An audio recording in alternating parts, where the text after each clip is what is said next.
Space, the final frontier. These are the voyages of two idiots answering your questions about the expansive Star Trek universe.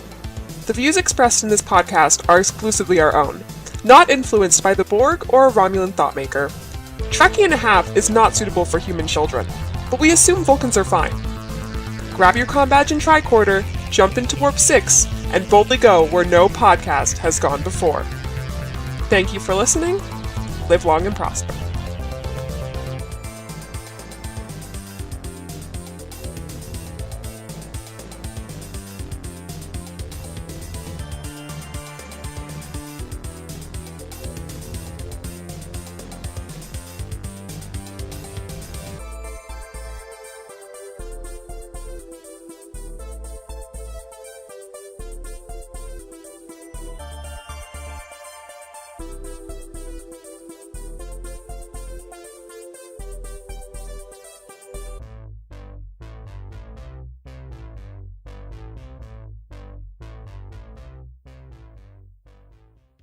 Hey there, I'm Alex. Hi, I'm TJ.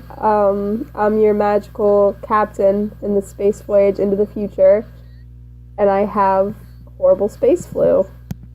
Yeah, that's not too great. How's that going for you, Captain J? Well, one of the great things about space and Star Trek is that there's new diseases pretty much all the time, like just all the time, and when the writers don't want to remember one, they can always just make one up, which is I hope fun. I don't come down with that. No, some of them are really bad too. No offense, but some of them are really bad. Natural selection would quickly bring me out of commission. So what happened today, TJ? Oh yeah, or first to start off the day, let's talk about this day in Trek. So according to the, I'm so sorry about the quality of my voice, by the way. I'm sure no one cares too badly. It's actually wrecked. So today is February 9th. It's a Friday because we release our episodes usually Tuesday and Friday, so tune in for those days. But we also have special episodes that come out on holidays sometimes, so keep an eye out. But today is February 9th. So in the year 2032, Zefram Cochrane is born in St. Paul, Minnesota, on Earth. That's the Star Trek novel Starfleet Academy, which is a novel. No, wait, I was about to say the cheese state, but that's Wisconsin. Yeah, no, not Minnesota is known for its nice people? Being a state, I guess. Yeah, anyone from Minnesota, tell me what you guys are known for, I guess. Thanks. So TJ, I heard some exciting news about, not so exciting, depending on how you look at things, news in the Star Trek movie universe about our old pal, our old sweet buddy. friend, Quentin Tarantino. What's up with him? Whom is not my favorite person. But no, he's going to be allegedly directing the new Star Trek film, which worries me on a whole bunch of different levels. Is it just gonna be Star Trek but with swearing and boobies? Well, listen. That's the thing, is that we've had Star Trek up to this point be like a family thing. And it's okay, this is a cool... I don't know about that. Maybe older kids. Because there's some stuff. like teenagers, young teenagers, maybe. But the thing about tweens. Quentin Tarantino as a director, here's the thing. I love some of his work. I really do. Inglourious Basterds is very good. No, some of them are good movies. That's even the thing. Some of them are good movies. I don't like him as a person. I'd like to believe that... he's a bad person. Well, yeah, but I'd like to believe that in his good movies, he did not write most of the scenes. I think he was drunk off set. That makes sense, because, his views on some things are not the best. Are bad. Also, he kind of looks like a rat. He does kind of look like a rat. Can we be sued for saying that? Is that slander if we say that Quentin Tarantino looks like a dirty, dirty rat? I don't think we will, because free speech and whatever, and we're American. So Quentin Tarantino's doing the. I'm so sorry if you're a fan of Quentin Tarantino, by the way. That's your choice. That's your choice. I'm just worried about. That's I don't your know. own I don't know if demons to his deal whole. with, I don't my know if friend. his whole scene is the Star Trek scene. Yeah, no, his scene is gritty action movies, and like that's about it. Like he did. I liked Dust Till Dawn, but that's just because of the dude's gun on his junk, which was pretty funny. And then he did Inglourious Bastards and Pulp Fiction and Hateful Eight, and those are like the 4 movies I can name by him, and they're all gritty action movies.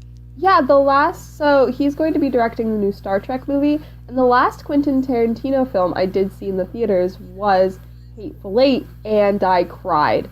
So I don't know how I feel about this new Star Trek movie that I'm going to have to see. Like, I'm going to have to pay money to go see it. I can't just not watch it. It's a Star Trek movie. But, like... And I will definitely not be pirating it. Wink, wink. If you pirate this movie, Alex, I will literally strangle you. Yeah, but I don't want to give money to Quentin Tarantino. Yeah, but it's Star Trek. You're giving money to Star You're right. Trek. My only, Alright, fine, I'll go with joy in my you. life. So I'm really worried that I'm gonna get there and I'm gonna be like a little Trekkie, like wearing like whatever, like a Star Trek t-shirt and being all excited and nerdy, and some kids like pummel me outside the theater, but it's okay because I have Star Trek, and I get my little popcorn and I get settled in my seat and I'm like, oh boy, I can't wait to see some spaceships and some cool aliens, and then all of a sudden, Kirk says the fuck word. Kirk says the fuck word. And there's just blood, and there's an explosion, and I cry. Yeah, Quentin Tarantino really likes his blood, so I'm curious to see on how he will implement that in the Star Trek universe, seeing how phasers don't really make blood.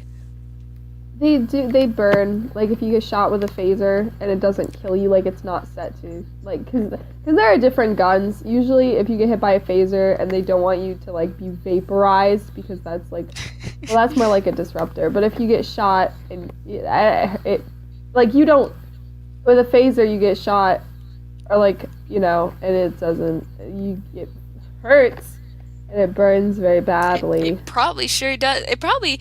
What I imagine a phaser... You usually die if it's set to kill. What I usually imagine a phaser is just a really high voltage taser. That's kind of how I imagine it. What? Well, yeah, because you have a stun setting, and then you have... And but we all know that Quentin Tarantino isn't going to be paying much attention to the stun setting. Oh, no. I'm pretty sure... Like, my predictions for this new movie is that Kirk is now a broody man who doesn't like women for some reason. No, I don't even know if Kirk will be in it, though. And Spock and McCoy die, and Scotty... Like, I'm wondering if they're going to take man. it in a whole new direction, is what I'm wondering. If they're just going to say... Like a new starship? Yeah, or something. Or, like, new captain, characters. played by Quentin Tarantino himself. It's a self-insert. Named, Tintin... Captain Cool Guy. Tintin Tarantino. Hi, I'm Captain Punchman Cool Guy. Welcome to my I don't like ship. women, but love feet. Did you know Quentin Tarantino had a foot fetish? You can't. Now you do. I don't think you can say that. No, I can, because it's absolutely 100% true, and you can look that I up. don't want no man with a foot fetish writing my Star Trek movie. I don't feel good about that. It's not a Star Trek directing movie. it. It's just a 2-hour movie with feet. That's Star the Trek thing, in though. The background. sad part is that these movies that are coming out, like Star Trek, or like, you know, are under the banner. So it's like, even if I don't think it's a good movie, I still have to, like, you know, go to it and talk about it and be into it, because if I'm not, people are going to think that it's just that Star Trek isn't popular anymore. That is true, and then they'll stop making the good versions of it. That's what I mean. So it's sort of like caught in the situation where it's like you don't want to eat scraps, but you have to because it's better than starving. See, here's the thing. I am going to mention the series that we will mostly not name due to conflict of interest, but with Star Wars, it's so widely popular that people are always going to be into it. And with Star Trek, it's still super popular, but it's just, I don't know, it seems more underground. in a way, so it has Do not a talk harder about time. you know what on my Star Trek podcast. I know, Alex. I know. Do not but I'm talk just... about you know what on my Star Trek podcast, Alex. I'm sorry. Think before you talk. I just Think worry before about you talk. Star Trek movies sometimes, because they're good. They are. It's just they seem more underground usually. Oh, they definitely don't get as in much the hype. movie-going audience. They definitely don't get as much hype. That's for sure. So That's why I'm worried. We have to take what we can get, and if Quentin Tarantino shows up and pours a bucket of fake blood all over my favorite boy and starts a rolling, I can't exactly show up and he be makes like, the Klingons no, the villain again. I don't like this. And then, then they're like, oh, I guess people hate Star Trek. And it's like, no, I love Star Trek. We don't. We just... You got a shitty director. Well, not shitty, but... Yeah, here's the thing. He's a bad person. Like, he's a good director, but a horrible, horrible I was person. like, did he do Kill Bill? Yeah, Yeah, I think thought Oh, yeah, Kill Bill is another movie I by him. loved Kill Bill. But here's the thing, Alex. I liked Kill Bill, but Kill Bill's not Star Trek. Kill Bill isn't something that I can sit down and watch again and again and, like, fills He me with needs hope to and love stay for the in human his race. lane with action movies. That's what I Star mean. Trek is a sci-fi movie, not specifically an action movie. It is allowed to be both, but he is very strictly action movie. You saw what happened to the Western he tried to direct. You know who I want to hire to direct a Star Trek movie? My favorite director. Who was it that directed Thor Ragnarok? Who was that? Oh, Taika Waititi. Yes. I only want him. I would die for him. He's the only director I'll accept to do this. Honestly, him and Del Toro are my only two directors that I like. That I know of. I didn't see Wonder Woman. I've been meaning to, but she's probably the director. I think she's probably pretty good too, seeing how that got a high score. But him and Del Toro can take over all movies for all I care. Star Trek, as our Star Trek podcast evolves into a movie. I'm sorry, it's hard for me not to get passionate about this topic. No, I just wanted to bring that up because we need to be mentally and physically prepared as a fandom, as a group of Star Trek nerds. We have to ready ourselves. Plus, another like quick add-in, a little additional thought. Taika Waititi knows how to direct a fucking sci-fi movie, like as shown by all the elements in Thor Ragnarok. So, it's just a little thought. How's our friends in the Yahoo Zone? Oh yeah, so once again, this is a podcast where we usually answer questions about Star Trek, which leads to some fun little chats about Star Trek. If you want to ask us questions, you can email us at trekkie.5@yahoo.com. No caps, no spaces. No caps, no spaces. Just hit us up with a fresh, hot email, and we'll do our best to answer your question. It means that I get to watch Star Trek to figure out what's going on, so I definitely don't mind it. And it means I get to listen to your fun questions that probably mirror my own. So this first question we have here is from a Yahoo user because we don't really have any sent-in questions right now. So we're usually banking on Yahoo questions until it sort of picks up and we get some more questions from people. So our And first they are question, a fucking gold mine. they're pretty. Gold Some of mine. these are pretty good. So the first one is from Uncle Pennybags. Excuse me? Uncle Pennybags on Yahoo Answers, who asks,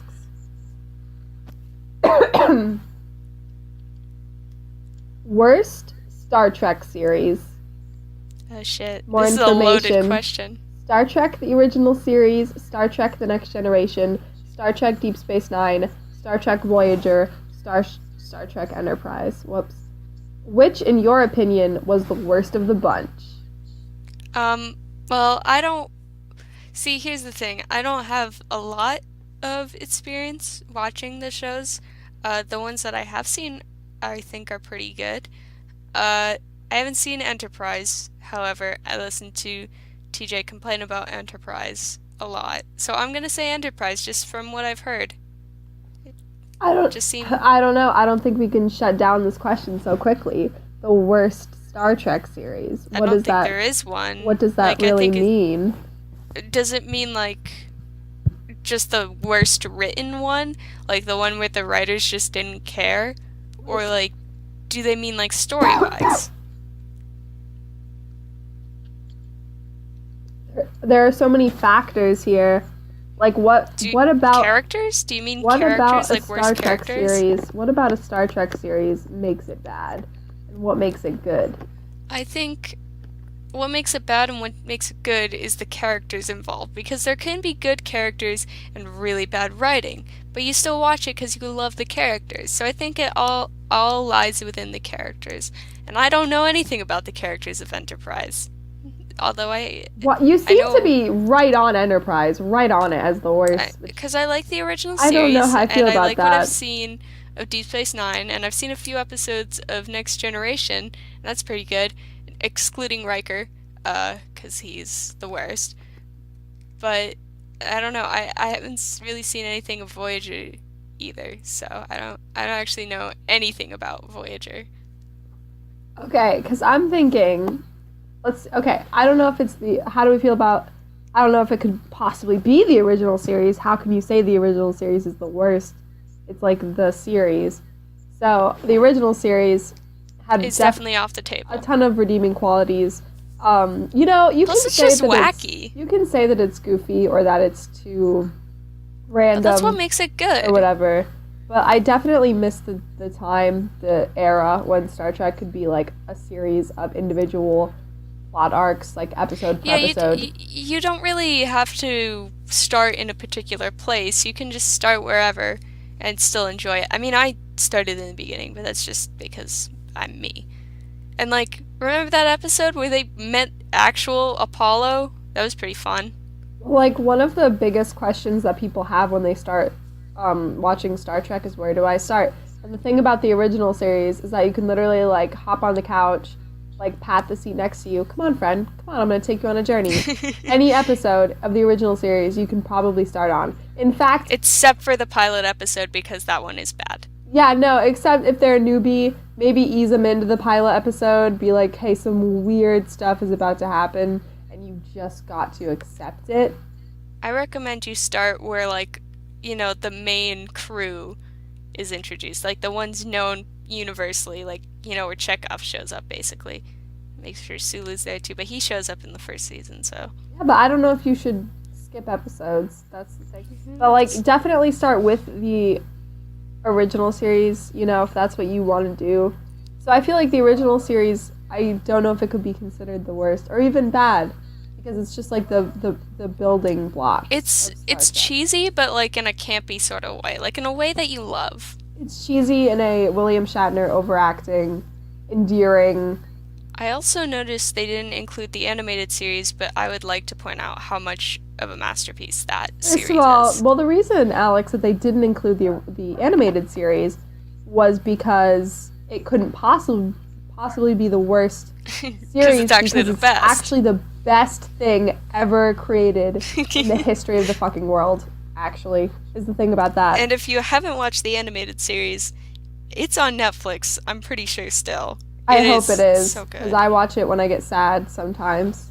It wraps you up in a nice warm blanket and gives you a little smooch on the head. Bad animation and bad voice acting and plots that literally make positively no sense. Like the one that we watched was it was a couple months ago, but it was Spock had to go back in time to save his younger self from being eaten by, like, I don't know, was it Space Bear or something? That was wild. That was absolutely... No, the animated series is probably the most wild you can get, which is why I'm not going to include it in this it can't possibly be the worst. Here's the thing, it's got bad everything, but somehow it creates the perfect storm. Like, if you are a fan of Star Trek and you're listening to this podcast because you're like, oh, I'm a fan of Star Trek, I watched the original series. It is so wild. Please, if you've only watched, like, Next Generation or something, do yourself a favor. Watch the original series, please. It's just absolutely amazing. So, the original series and the animated series, I don't think we can really say are bad or... Yeah, they're perfect how they They're are. perfect. They're bad in a good way that is enjoyable. And like plus like that era of like acting is so funny to me because like I can turn on an episode of The Twilight Zone and like fucking Captain Kirk will be there and it's great. I love it. It's very good. It is very good. The Next Generation is the next one on the list that we have to consider for the worst. What's up with it? So, The Next Generation, as far as I can tell, it is good. It's good. I'll say that. I think it's good. See, I don't know too much about the overall plot line of it. I think it has something What plot to do line? with What you know plot what? line? That's fair. What They plot kind of line? follow they kind of follow, from what I know, the original series formula of no plot line to like maybe a plot line from season to season. I'm not really sure. I think Yeah. the Borg are in there somewhere. Yeah, Uh, that's what I was gonna say. Is the closest thing I could think of a plot line is this whole Borg situation. So, but like the characters are good. Like I like Picard. He's pretty cool. And Data and Geordi LaForge are there and they're pretty cool. Those are the only three I know. And Riker is the worst. And I know there's a kid on board somewhere. Wesley Crusher. His name Beverly is Wesley Crusher. Crusher. Yeah, he's played by fucking Will And this is Wheaton. my son, He's played by. Wesley Crusher. It's Like, Will can you Wheaton. imagine? Like, fucking, why are there kids on? Because they have no. That's the thing. The thing about I liked about Next Generation was that it really expanded what the original series was building on. So the original series is like, all right, here's what we have. And the Next Generation was like, okay, now let's go forward from that. So this is like the future still, like the future from the future. So they're on the spaceship, and they took the idea of like, so how do we have all these people living on this spaceship? The thing about Next Generation is that they actually have like parents. They have like a bunch of kids on the ship that go to like school and stuff on the ship. And Wesley Crusher is there, and then he, he's a little dingus. Whose kid is he? I just said he's Beverly Crusher's son. Who's she? She's the CMO, I think. Oh, well, good for her. So yeah, that's oh, and I know Q is there, and Q's pretty cool. Oh yeah, no, Wasn't he introduced in Next Generation? Yeah, he was. Well, then there you go. Next Generation has all of that, and it kind of still keeps with the wacky plotline sort of thing. I mean, like, it can get serious, but there are episodes where, like, I know there's one episode where they're, like, aren't they, like, on a pirate ship in the holodeck? Yeah, no, it's very good. Okay, that's what I like. The thing I like about Next Generation is that it continues on the sort of theme of the original series where just wacky shit happens all the time, which is why I love Q as a character so much, because he's literally just the embodiment of like, all right, something's gonna happen now, something totally wild just because it can. Like, that series is honestly one of the reasons that I ragged on it before and gave it a hard time is because it is so wild that it takes a certain, and then when you watch it, you have to remember, like, you have to have an open mind. Like, this is Star Trek. These are not, it's supposed to be like the future and everything's great. So it's really... Except secretly, everything's not great because there's drama on board. There is drama on board. There's always drama. Every Star Trek series, you have to have drama, or else no one's gonna be like, oh man, I love when they shoot the phasers, pew pew. It's like, no, did you see what happened there? Was like the reason I started watching. I watched Next Generation and I loved it. I was like, where do I go from here? I could rewatch Next Generation, or I could start a new series. And the thing I like about what brings us to the next series on the list, running for Worst Star Trek series, is Star Trek Deep Space Nine. And that one is the one that I know the most about, simply because of you, TJ. Because you love that series, and then I started watching it sporadically, and then we watch it when we hang out. Well, it's interesting that you should mention drama, Because the thing Deep I like Space about Nine. the thing that I love about Deep Space Nine is that it takes the elements of the original series and Next Generation that I really enjoy, which is aliens interacting with other aliens and interacting with humans, and just sort of seeing what a society would be like. So the thing I like about Deep Space Nine, because it's next on the list, so let's talk about it. What's wrong with it? What's good about it? Some of the things I didn't like about Next Generation were that I felt like it sort of had this ham-fisted, like, moral, everything's black and white, good or bad sort of thing. I feel like it didn't really make people question so much as it was like, you know, Picard sort of representing, like, the Federation. Did you just say and its Picard? values. Picard. Thank you. Sorry, What do you mean? Picard just sounds Picard. weird. Picard. What are you talking about? I thought it was just Picard, like not Picard. I'll say what I want on this Alright, podcast. that's fair. On You know what? You're the expert. I'll Yeah, defer to you. I'm gonna call him Picard if I want. I'll put emphasis on it too. Picard. Alright, please continue. That's what I'll call him from now on. Because Please you've continue. slighted me like this. I'm sorry. So, yeah, from a moral sort of standpoint, like, oh, of course he's right because humans are so evolved and so smart. The thing I like about Deep Space Nine is that everything is a lot more gray. It's a lot more morally ambiguous. Like, the tone is much darker. And usually I don't like that in a series. But because Deep Space Nine takes place on a space station, rather than a ship, we get to see characters come and go. There's a lot It's more sort of interaction. There's a lot more character. Like, it's just more, I find it more engaging. It's sort of like you know when sitcoms have a bottle episode where things happen in a very static setting. It's sort of like that. So like you just get all this tension built up in this bottle. And it's great because it's like a sitcom. It's actually really great. It Plus, does get darker. the characters are really, really good. And like I don't think I hate one character on Deep Space Oh no, Nine that is not a every villain. Star Trek series has like the character that's like iconically its character. Like the original series had Kirk, Spock, and McCoy, and those were like the characters. Not saying that like Scotty and Chekhov and Sulu and Uhura weren't like equally important, but it has its like Spock. Spock is like the mascot for the original series. He just is. You've The created a mascot character. for the entire series itself, if you argue. You have something. Shut up. You have something that's so original that really speaks for your entire show, and that's that character. The Next Generation, I'm going to argue, had Data and Worf. Like, you could argue either of those. Deep Space Nine had, like, Garrick, probably. Bashir, Cisco, Dax. No, because usually to fall into the formula, it's an alien. You could say Dax then. Okay. But I'm gonna argue all humans from this point are mute. We're talking about a non-human character Kira. that really sums up the series.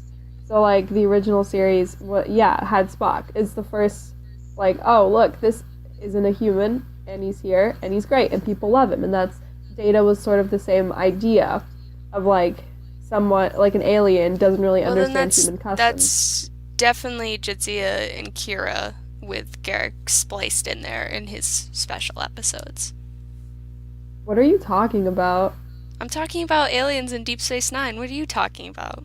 No, you're so not, because you can't just be like, no. Anyway, Voyager, which, okay, I know nothing about. yeah, you should probably watch it then. So, yeah, okay, whatever. I get it. You're not as into Star Trek as I am, because probably Well, you told me it was not a lot of bad. people. Oh, no, it's not bad. I didn't tell you it was bad, for sure. Voyager is pretty good in the way that you know everything's going to pieces and that it's not going to be great. Oh wait, I'm mixing it up with Enterprise again. The thing about Voyager is that when you watch it, it just sort of feels like you're having a panic attack all the time. That's just what the show feels like. Wait. Is Every Voyager new the thing one with is the worst thing. Is Voyager the one with the doctor with the kind of malleable face? That's Dr. Phlox. We're gonna get to that later. So another thing is like important thing would be like setting, like the original series. We out here in space exploring, weird stuff happens because they're finding new things. Next Generation is sort of the same idea.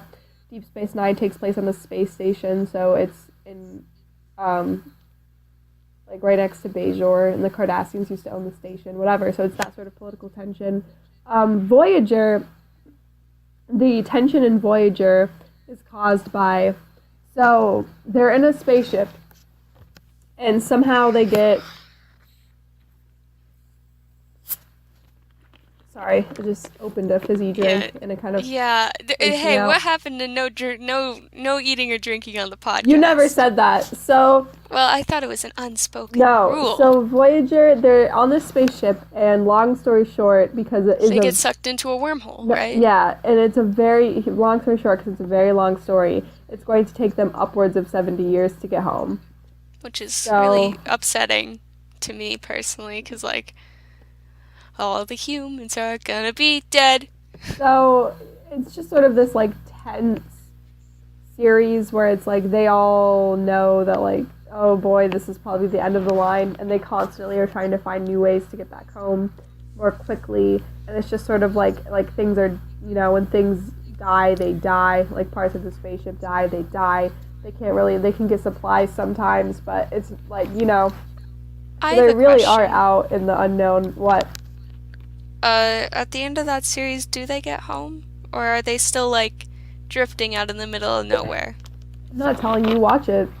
Alright, I I'm not will, telling you. because this one actually does sound good, and I mixed it up with Enterprise for some reason. No, I actually liked Voyager. A lot of people didn't. A lot of people don't like Janeway as a captain. Oh, yeah, I remember you talking about her. She sounds really cool. I comment with John about what I said about Voyager, because I mixed it up. I'm sorry. I heard you the first 3 times, Alex. It's okay. It's alright. There's a lot of series. It's okay. Sometimes we all get a little And goof. don't even get me started on the timeline. I don't even understand. Nobody You need, like, understands the an timeline. entire If somebody cork pretends board. to understand the timeline, they're liars. They're dirty liars. So, what about Enterprise? Give me a quick rundown of that. Oh my god, I don't like Enterprise. See, that's why I said it was the worst one. I 'cause knew don't you like hated it. it, but I don't want to say it's the worst because how do you say that? Enterprise takes place before the original series, and it sort of covers like when Starfleet is like it's a baby, like baby Starfleet. So they go and a Klingon is on Earth, and then the Vulcans show up, and they want to keep the Klingon alive. The humans do, so they go, and basically, so it's a bunch of humans, but there's a Vulcan on the ship too. But then I think they find out that she's half like Human. human or Romulan at some point, actually. I think that was mentioned. But her name is T'Pol, and she's on there. So basically, it's Kirk and Spock, but Spock is a lady.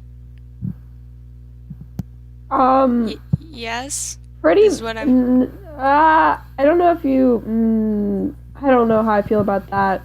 But actually, I don't think she's half. I don't think she's half Romulan or human at all. I actually. think I have a solution for this question. What are you talking about? This question in general, the Yahoo question from, Hey, I what was didn't his get to name? complain about Enterprise yet, but go on. Oh, His name I'm sorry. is Never mind. Uncle Pennybags, but you can go on. I'm gonna argue that there is no worst Star Trek series. It's just, one, it depends on personal preference, and two, I think you need to watch them in a set order and then leave Enterprise for the last. Well, see, but that's the thing. If you want to watch it in chronological order, you'd have to watch. Well, first of all, you'd have to watch. Now, would the order go Enterprise, Discovery, Original Series, Next Generation, Deep Space Nine, Voyager? Or would Discovery come. No, it would be Enterprise and then Discovery, wouldn't it? Yeah, because Discovery is when Starfleet is not a baby, but not quite original series, if I'm understanding that I correctly. think so. Because I thought. Here's the thing. I thought that when it first came out, I thought that Discovery was taking place in between the original series and Next Generation. But I then thought it was just the newest one in the timeline, No, but I was no, super wrong. that would be too easy. So then it came out, and I was like, well, this wouldn't make sense because she's Spock's like older sister, so Spock is still A baby. younger. So yeah, so it takes place before the original series, which, you know, is kind of cute. I like that whole idea of Sarek and his 3 emotional kids. Yeah, no, it's really good, and I love how much he shows up that I know of in that series. So what is the worst Star Trek series? So what do you think in your opinion, what is it?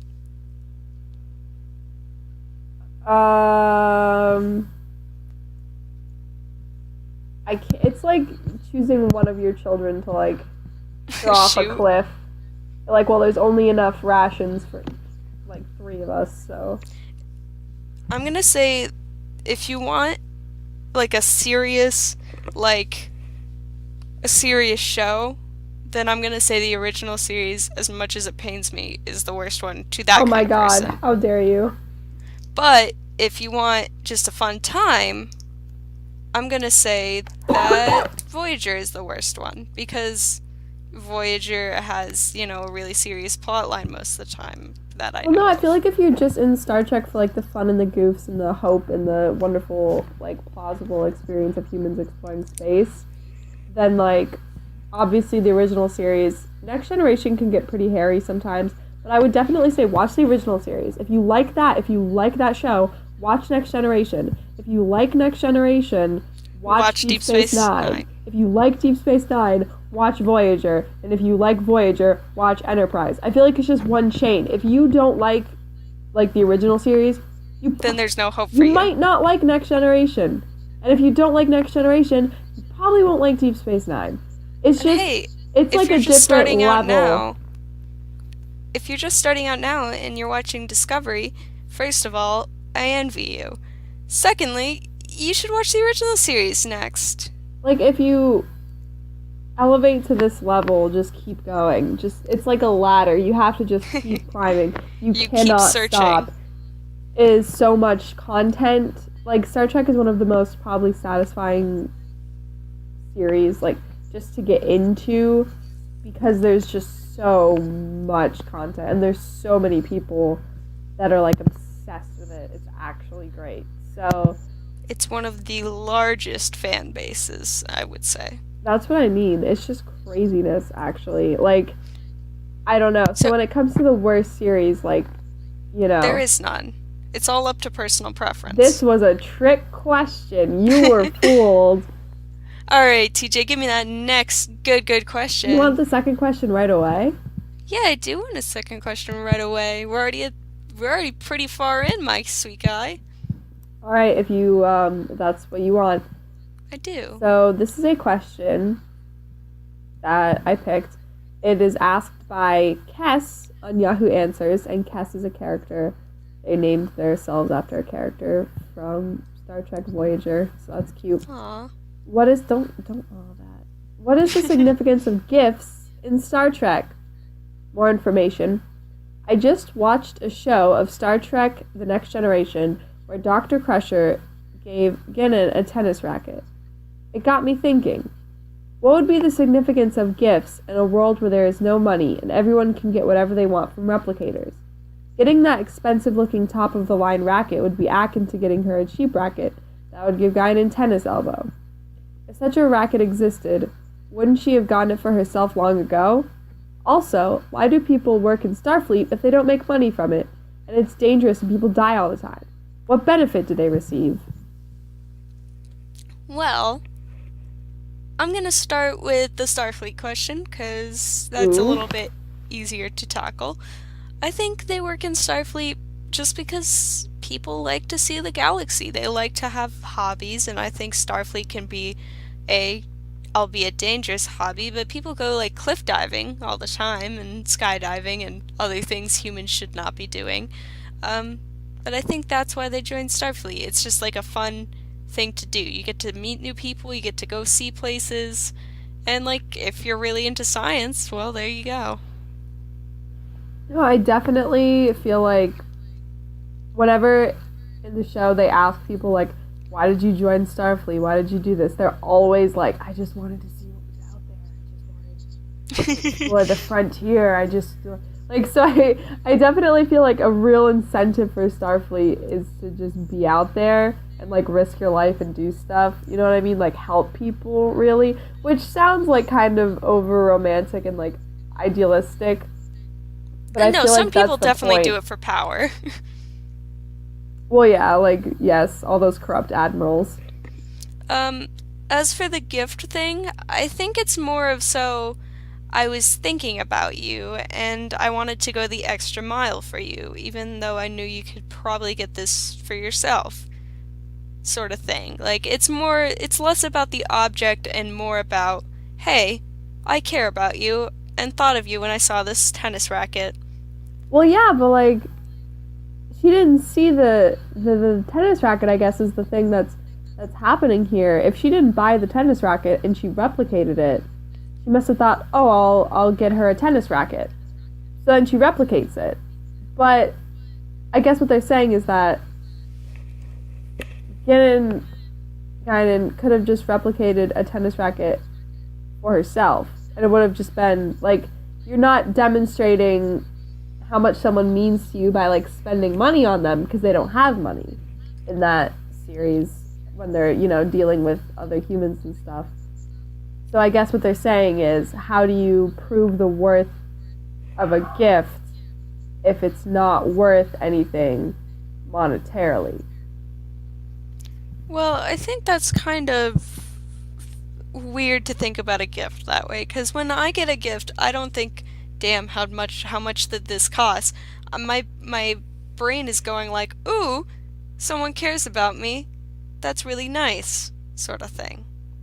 Like, I'm not thinking about, oh, I could have just gone out and got this for myself, which you can very well do now with money. Like, if, let's say, like, two people were financially really well off, and one of them buys them a tennis racket, like in the example, and they were like, the other person could very well just go and buy a tennis racket for themselves and have it be no effect on their wealth. But, you know, the other person thought about them, and I think that's caring. I don't know. I feel like it would be equivalent to, like, if you had a drawer that was labeled infinite socks. I can get socks whenever I want. And then somebody got you a present and they were like, it's socks. And you were like, oh, thanks. But I could have just gone into this infinite sock drawer and done that for myself. But thanks. So, like, I get that it's like, oh, someone thought of me enough to give me a gift. But they bring up an interesting point, which is like, you can just get it. Well, I get that in order to use a replicator, like, there has to be, like, an exchange of, because, you know, you brought up an interesting point in our sample that you can listen to on YouTube or SoundCloud, but that you can't make matter from no matter. So, like, I don't know how this whole, like, if you... So it's like a gift of the Magi sort of situation. I cut my hair to get you this watch, and this watch, like, polisher, or whatever he gets, and I sold my watch to get you this hair bow, sort of thing. Yeah, it's sort of like that, except not like that at all. I don't think because you don't have to give anything away, you're just using, although they have, like, different replicators. They have food replicators, which you can guess what those do, and they have... I got you a tennis racket made out of meatloaf. No, Enjoy. You splat. No. So, they have industrial replicators, and those are what make, like, water tanks and stuff.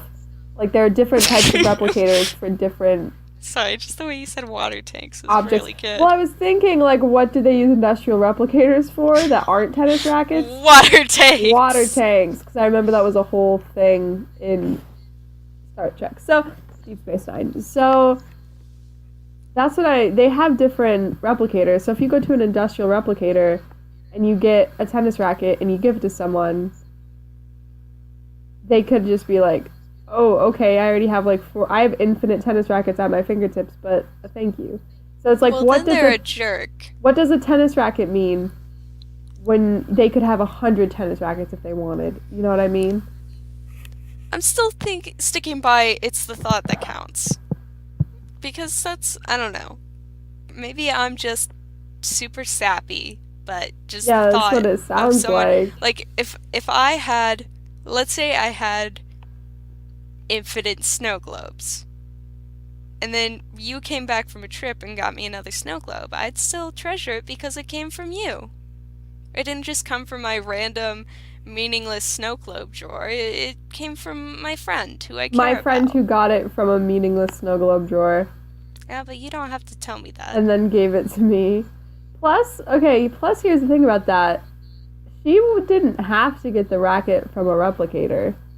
That is true. That's kind of Unless weird. that's explicitly stated in canon, which I don't remember that, to be honest. But you can go out, and even if they don't make money from working for Starfleet, you know, there have been times in the show where members of Starfleet and the Federation have had money to use. I don't know where they get it Gold from. Press Latinum for Quark's Bar. I don't know where they get it from, but they do. So I'm saying if she got some money somehow, she could buy a real racket. And then here's the thing: if you go out and you buy your friend a tennis racket that's not replicated, that's kind of meaningful. You know what? That's true. Maybe it was just a throwaway gift meant for just like extra brownie points. I think it's cute either way. You know, we could, hey, Instead Star of Trek could do with a deconstructing little bit of this, that. instead of deconstructing this and picking it apart, let's just enjoy that friends got a gift for each other. Sometimes in the vast, meaningless pit of space, you just have to give your friend a tennis racket that you made out of nothing. Yesterday's meatloaf. That you made out of nothing. That you conjured Yesterday's up meatloaf. like a wizard. Well, that's about gonna do it for us today, I think. Aww, Am I right? already? Yeah, I'm sorry. We've been recording for almost an hour. And this is a lot of audio. I have a lot of Star Trek to talk about. I know you do, but that'll just have to happen next week on Trekkie and a Half. Hey there, thanks for listening. If you enjoyed this podcast, you can subscribe to us on YouTube or look us up on SoundCloud. Just search Trekkie and a Half. Or email us at trekkieandahalf@yahoo.com to send us your questions. We hope you enjoyed it. We sure hope we boldly went. Bye. See you next time.